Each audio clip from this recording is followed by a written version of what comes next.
જો સવારમાં 6 વાગ્યા છે ને 6 વાગ્યામાં નાની છે ને રોટલી કરે છે એ ફૂલકા રોટી કરે જો કારણ કે આ કુણી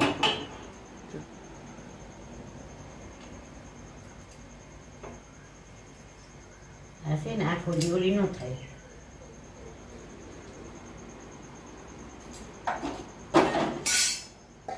ઓલી કાલે તમે વારીને કરી હતી એ કુણી રોટલી હતી બા.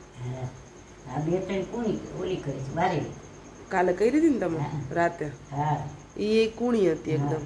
ઈ આ ઈ લોટીને ચેડીને કરી હા અને આ છે ને એને આખો દી કુણી છોડીને કરીને ઈ જાડી જાડી નોટી કરી નાખી વારી. હા ગરમ ગરમ ખવાઈ જતી હતી. હા ઓલી આ બહુ જાડી કરી તો પછી ઓલા જેવી લાગે.